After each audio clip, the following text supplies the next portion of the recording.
तो आज 29वां अध्याय है। राजा पृथु ने कहा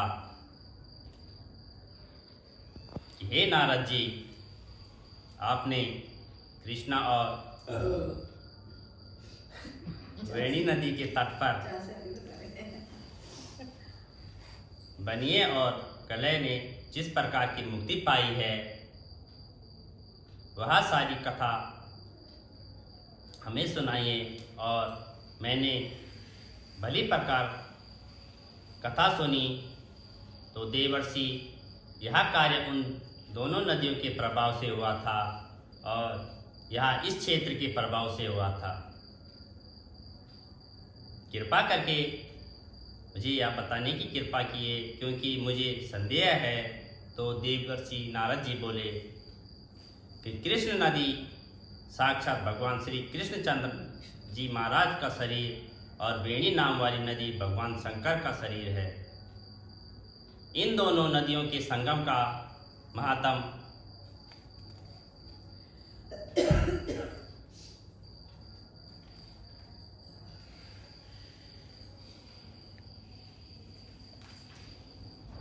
श्री ब्रह्मा जी भी वर्णन करते हैं और फिर भी मैं असमर्थ हूँ।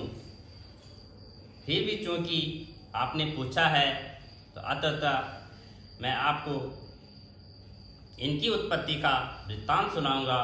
कृपया ध्यानपूर्वक सुने। तो छजुक मनवंतर के आरंभ में श्री ब्रह्मा जी से सहा पर्वत के शिखर पर यज्ञ करने का निश्चय किया।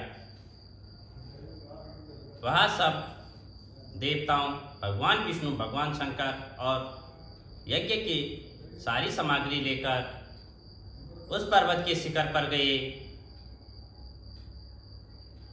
तब महर्षि भृगु आदि ऋषियों ने ब्रह्म मुहूर्त में उन्हें दीक्षा देने का विचार किया। इसके बाद उन्होंने श्री ब्रह्मा जी की पत्नी स्वरा को बुलाकर बुलावा भेजा और वह बड़ी आहिस्ता आहिस्ता आ रही थी। इसी बीच में श्री भृगु ने भगवान विष्णु से पूछा कि हे प्रभु, आपने स्वरा को शीघ्रता से बुलाया था पर वह क्यों नहीं आई? यदि ब्रह्म मुहूर्त टल गया तो फिर दीक्षा का कार्य कैसे होगा? इस पर भगवान विष्णु ने कहा, यदि स्वरा यथा समय पर ना आए तो आप गायत्री को ही स्त्री दीक्षा विधान कर दीजिएगा। तो क्या गायत्री पुण्य कर्म में ब्रह्मा जी की स्त्री नहीं हो सकती है? तो नारद जी बोले, भगवान विष्णु ने भगवान शंकर की बात का समर्थन किया था और यह बात सुनकर भृगु जी ने गायत्री को श्री ब्रह्मा जी के दाईं ओर बिठाकर दीक्षा विधान आरंभ कर दिया था। तो ऋषि मंडल गायत्री को दीक्षा दे दी और कहा कि इतने में स्वरा भी यज्ञ मंडप में आ पहुंची। श्री ब्रह्मा जी के पहलू में गायत्री को देखकर ईर्ष्या से क्रोध करके कहने लगी, जहाँ आपके पूज्य की पूजा होती है वहाँ पूज्यों की अप्रतिष्ठा होती है। वहाँ पर दुर्भिक्षु, मृत्यु तथा भय तीनों की अवश्मेत हुआ करते हैं। और यहाँ गायत्री जी श्री ब्रह्मा जी की दाएं ओर तथा मेरे बाएं स्थान पर बैठी है। यह अदृश्य बहने वाली नदी होगी और आप लोगों ने अविचार से इसे जो मेरे स्थान पर बिठाया है, अतः आप भी इसके सब जड़ रूप नदियाँ होंगी। तो नारद जी ने राजा पृथु से कहा कि हे राजा, इस प्रकार स्वरा के श्राप को सुनकर गायत्री मारे क्रोध को लाल भभूकर होकर अपने होंठ काटने लगी और देवताओं से मना करने पर भी उसने उठकर स्वरा को श्राप दे डाला। और गायत्री ने कहा कि ब्रह्मा जी, मैं तुम्हारे जैसे पति है वैसे ही मेरे भी पति हैं, तुमने व्यर्थ ही श्राप दिया है, अथवा तुम नदी हो जाओ। तो नारद जी ने कहा,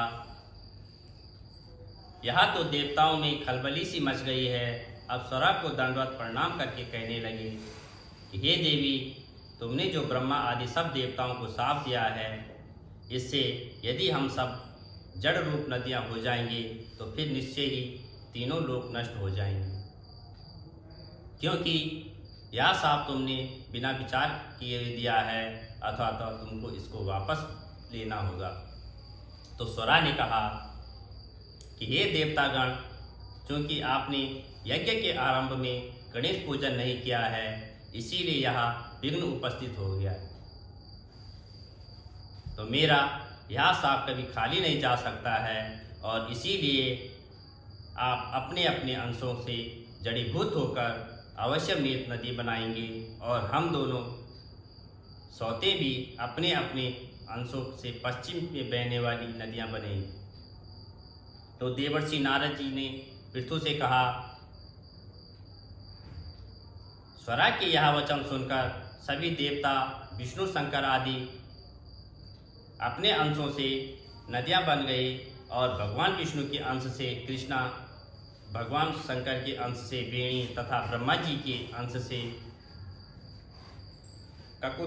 ककुंदवती नाम वाली नदियां उत्पन्न हो गई।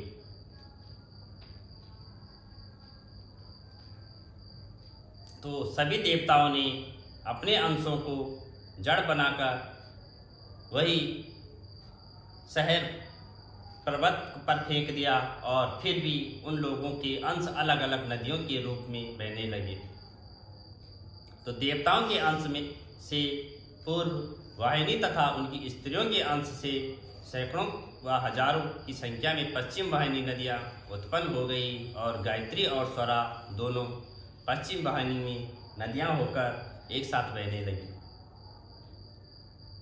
तो दोनों का नाम सावित्री पड़ा, और श्री ब्रह्मा जी ने उस यज्ञ स्थल पर भगवान विष्णु और भगवान शंकर की स्थापना की, और दोनों देवता महाबल तथा अतिबल के नाम से विख्यात हो गए। तो हे राजन, कृष्णा और वेणी नदी की उत्पत्ति का वर्णन जो मनुष्य सुनेगा और उसको दर्शन व स्नान का फल प्राप्त होगा। वो लक्ष्मी नारायण भगवान की जय।